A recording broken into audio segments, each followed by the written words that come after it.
général Odongo Jeje Abubakar, ministre. Difficulties that are linked to debt and to access. On the other hand, we do see that there is voices are raised. The last 80 years are now. It is difficult to face climate change. An example or illustration, I would talk about the chronic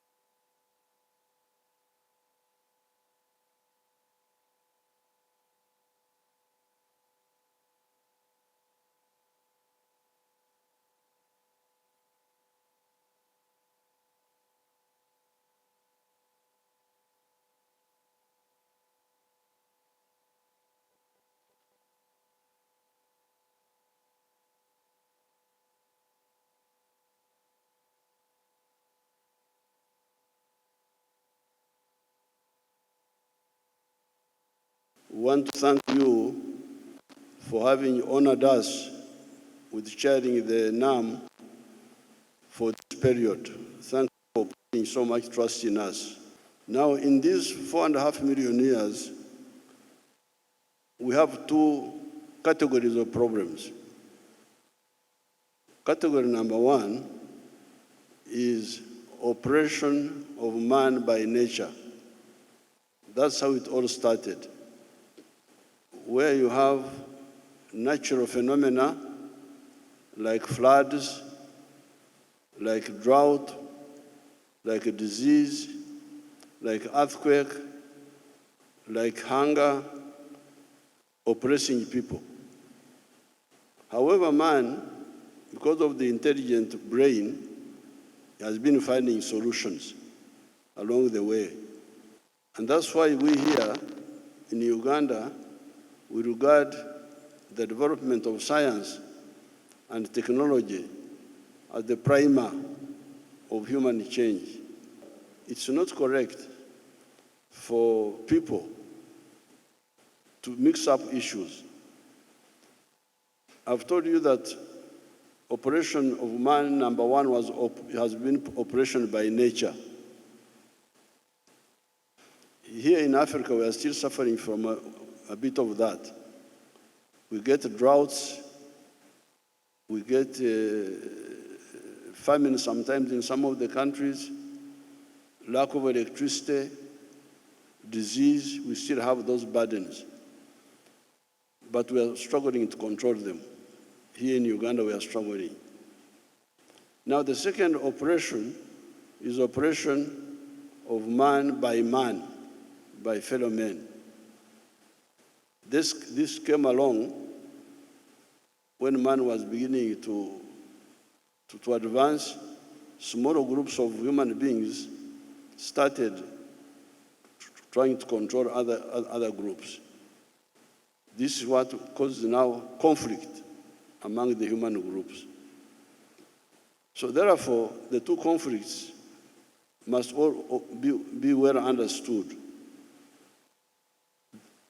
Once there is advance in the control of nature through science, we should be very happy, and there should be no conflict. I don't see why anybody would worry that country X and B and C have come up out of poverty. They have come up, they are more prosperous.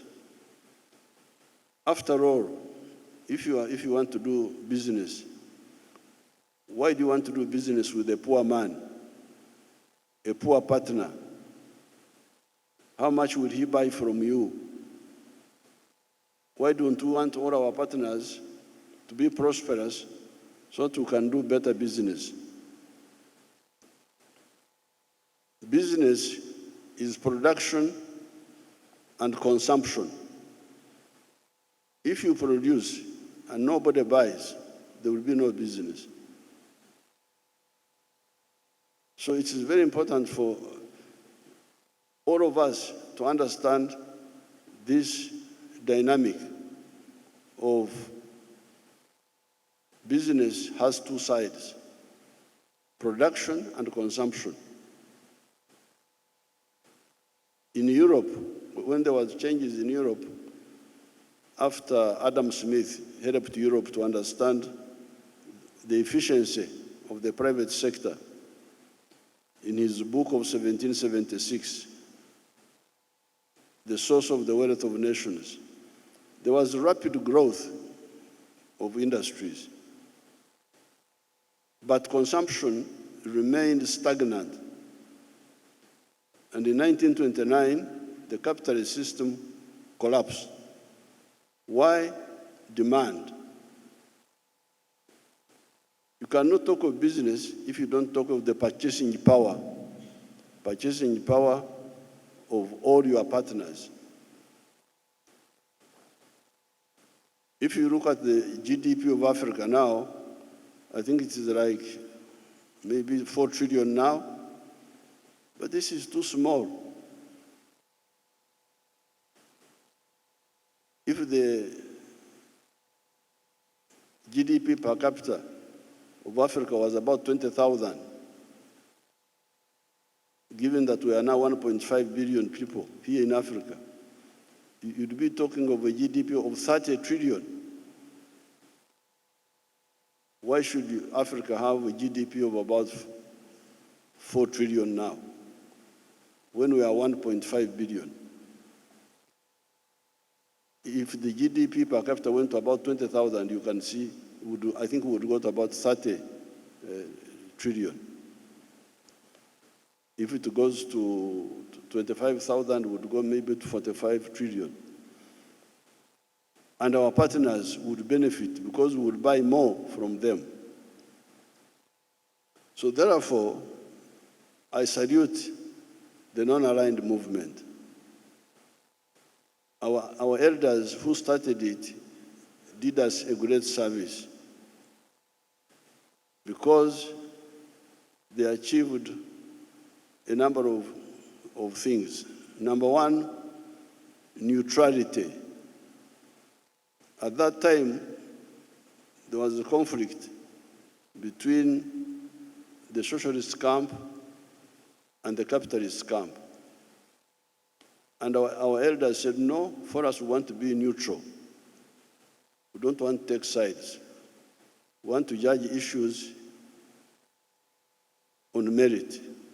So therefore, we should concentrate on the minimum common interests in the world. This is my humble advice. I'm speaking to you as a third generation anti-colonial fighter from Africa. I came as the third generation of the 1960s, following our elders like Mandela and Yoweri and others of the 1940s, and the ones of 1912, who founded the ANC in South Africa. These were our grandfathers. So my advice to people in the world is that let's concentrate on minimum mutually beneficial interests. And these are trade, investments, tourism,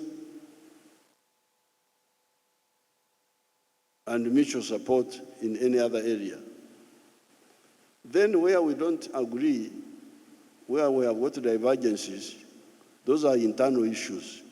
Let me salute our founders. I don't know whether the young generation knows them. And these were Nehru of India, Sukarno of Indonesia,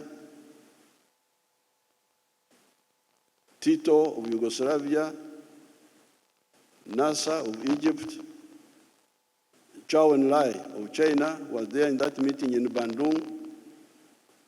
Then others joined later, like Mwalimu Nyerere, Kenneth Kaunda, Modibo Keita, and others. We salute those people. They gave us a good beginning. But I'm very happy when I look around, see all of us together, I can see we may be the hope of the world. We people who are here will be the hope of the world. And I thank you for coming here, and I wish you good luck. Thank you so much.